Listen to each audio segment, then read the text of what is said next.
Edward Wark felt the weight of historical responsibility on his gymnasium-groomed shoulders, as he sent the final account details to the printer.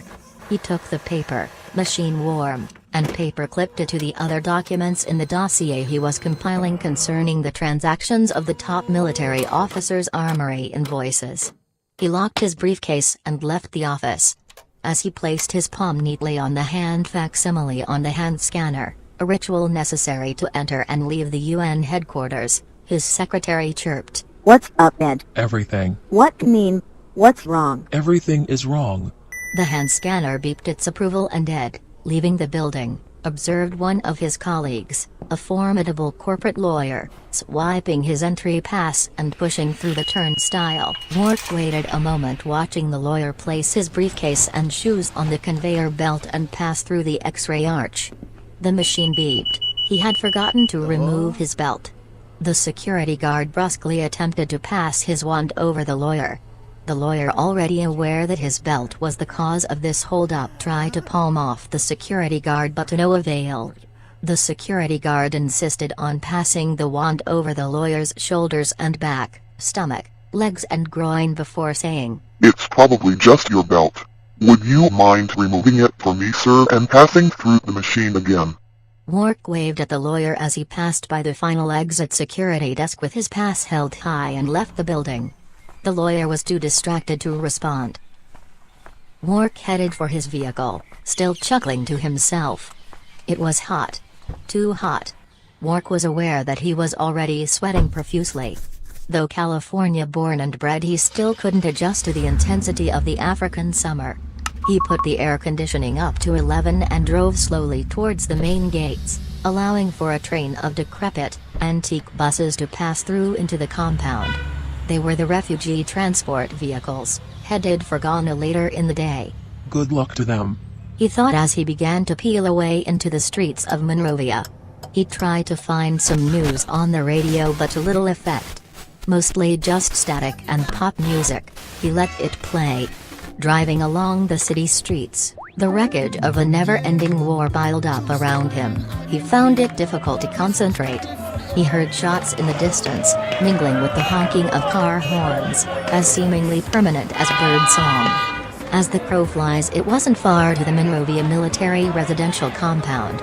But he could forget about the crows. Wark was in the capital of Liberia. The streets were an apocalyptic chaos of crowds. Eventually he arrived at his destination, a chain-linked fence furnished with barbed wire.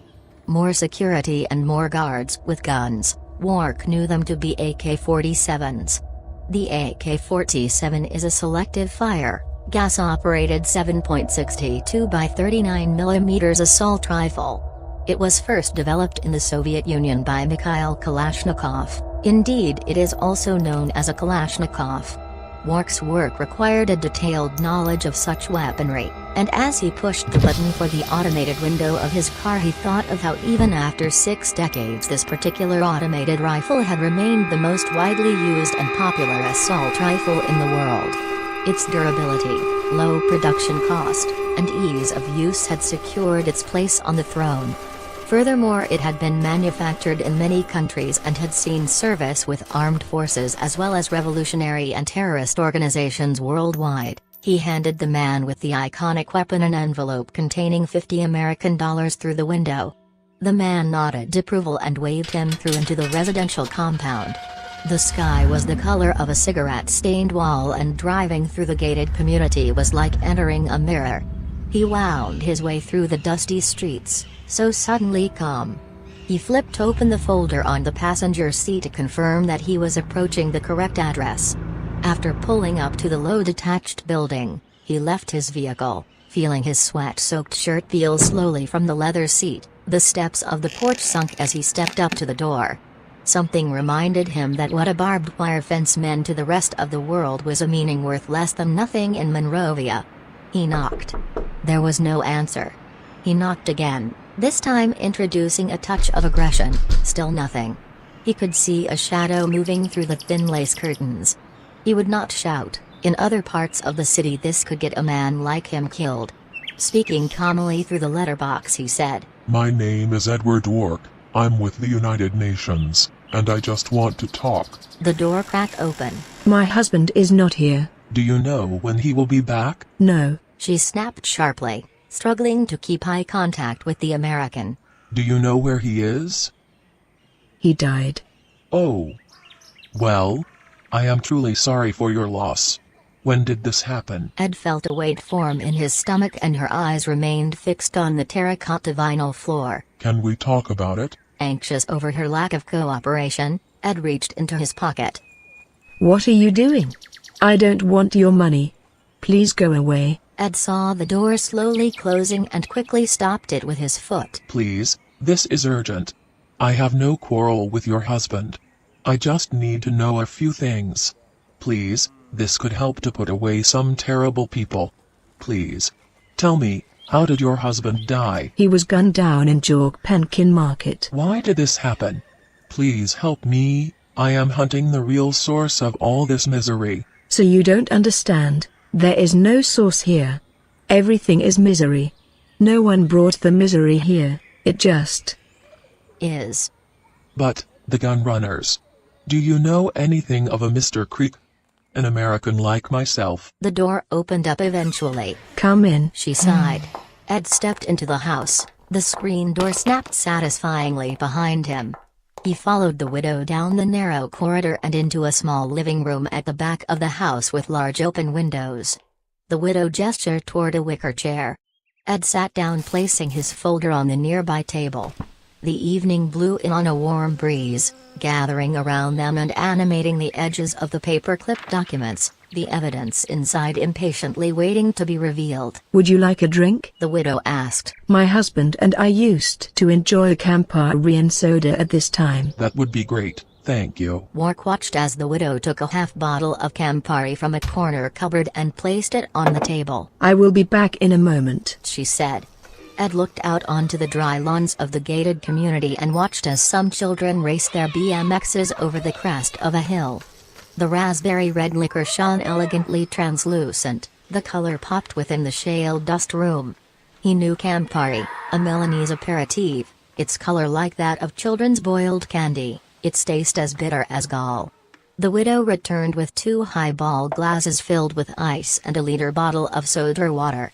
She took the sunrise red liquor and poured a generous portion into each glass. It wound its way through the cubes like a Chinese dragon. He let the taste linger in his mouth before swallowing, its bittersweet sensation allowing a moment of reflective reprieve. Thank you. This is delicious. He placed his glass on the table and picked up the folder. He spread out the documents on the table and pointed to a list of account transactions and invoices. Your husband was in charge of buying weaponry for his garrison. Were you aware of his responsibility in this area? Wark asked. Of course, she responded before drinking deeply from her glass, the ice cubes clinking as she placed it back down onto the hard surface of the table. There was no coaster. As you know, in Liberia, the armorer is a gatekeeper. The warden of a kind of Pandora's box. It is his responsibility to make sure that his transactions are legal. Your husband never set a foot wrong in this regard, I can assure you. We have investigated his government account fully and there are no discrepancies there. Your husband protected the honor of his government. But he dealt with less honorable dealers. Wark paused a moment to take a sip of his beverage. We are trying to contact him, Mr. Michael Creek. Our investigations have led us to conclude that he sold to your husband during the Civil War. Do you remember anybody with this name who was in Liberia at the time? The widow replenished her now empty glass. Yes, very much. I knew Mr. Creek well. He stayed here on several occasions and my husband used this building as a safe place to meet. We were protected from the rebels here at that time. We used to be safe from the rebels here. Do you know a Mr. Charles? No, but I have heard his name. I am sure that Michael Creek was working for a Nigerian mining corporation. Yes, definitely. Wait. The widow stood up and went to a teak desk by the window. She pushed the chair aside with her hip and opened a drawer. She returned to the table and placed a pen on top of Ed's papers. Ed Wark read aloud. NMC Parastatal. I need to confess, Mr. Wark. I am grateful for your visit. No one comes to see me. I have no family. They were wiped out during the Civil War. Ha, I speak of it in the past tense. My father was a general of the government army, and one night a rebel faction broke into our home, raped and murdered my mother and sisters and cut my father into pieces. I was the only one who survived. I hid in the woods. I stayed there for 3 days after the rebels left. It was my future husband who found me and nursed me back to health. He was an orphan himself. Why are you telling me this? You have done nothing wrong. Your strength is astounding. Don't flatter that which I resent. I am filled with rage. I want nothing more than to leave this country and its filth and suffering far, far behind me. My husband was a rich man. You say he kept his business clean, but war corrupts everything it touches, and he must have found some way in which to profit. Probably selling his arms onto the rebel factions after his political convictions had been corroded by the government's lies. Mr. Walk, I have inherited an unimaginable wealth. I have his will, which details an unimaginable wealth, kept safe for me in a metallic box at a government storage container. I have helped you, Mr. Walk. You can take this evidence I have connecting Creek to my husband, but I ask you return the favor by helping me secure my inheritance in your country. I am leaving as soon as I can. I am in extreme danger now, especially without my husband. The widow's eyes remained fixed on the floor. The emotion disguised by her glacial expression was palpable. Edouard finished his drink and considered what the widow was asking of him. I will help you. I agree that you have to leave. Come with me tonight. I can get you to a safe camp in Ghana. We can arrange for your passage out of the country from there.